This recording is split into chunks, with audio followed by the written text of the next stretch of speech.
I was brought up in Asheville, North Carolina, up in the mountains.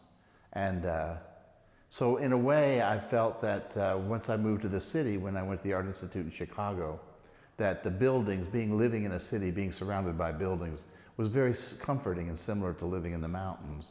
And the buildings themselves, of course, are made out of the material that the mountains are. They're granite and stone and steel. And they sort of envelop you. So New York felt quite at home. I felt from the very beginning when I was painting that I wanted the paintings to be very physical.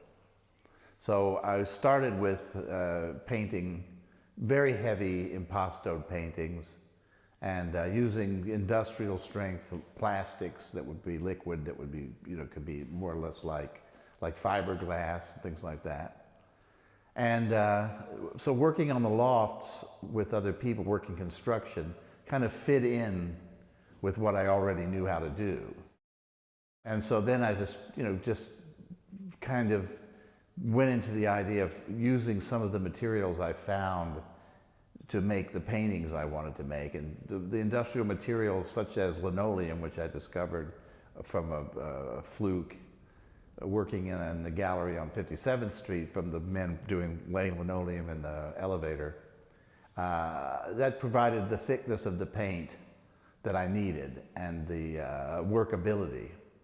And so in the dark pictures, all the backgrounds was a kind of blue flecked tile, and all the florals and still lives were white flecked tiles, and the small ones were always white tiles covered with tar.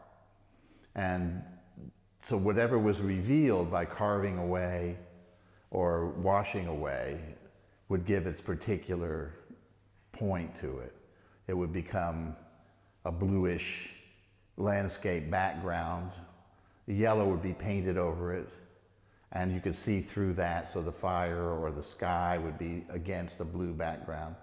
So all the disaster paintings consisted of blue tile, yellow paint, or blue paint that matched the tile more or less, and tar. All the fruits and still lives were plaster cut out on tar on tile. So they're all the same group of just a few objects that are consistent in each one.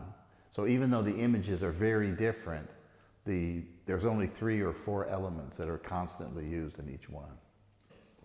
I felt that the linoleum was the natural landscape that we lived in at the interiors.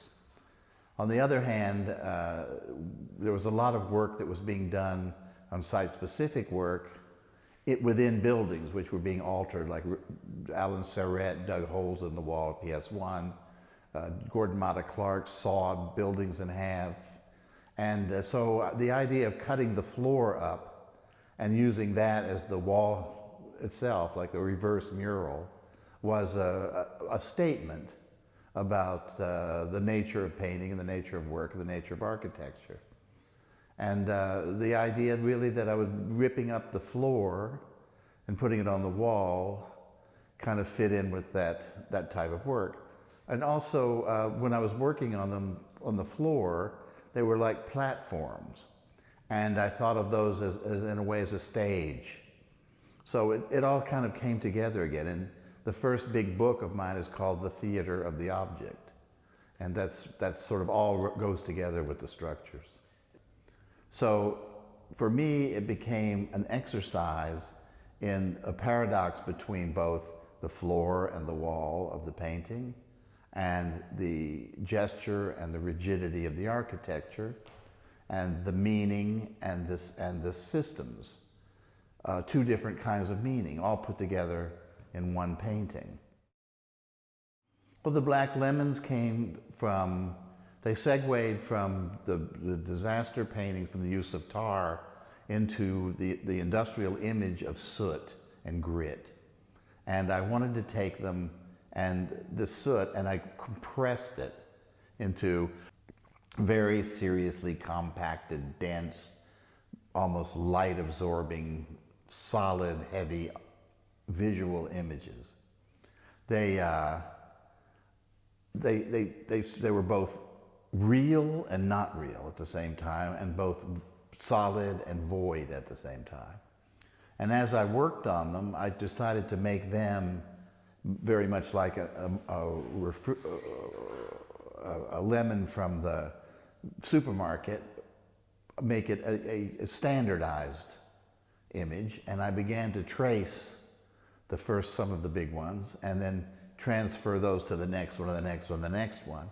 And the only variation would be their composition, or the fact that by painting them or just densely working on them with the charcoal by hand, they assumed a separate identity on their own.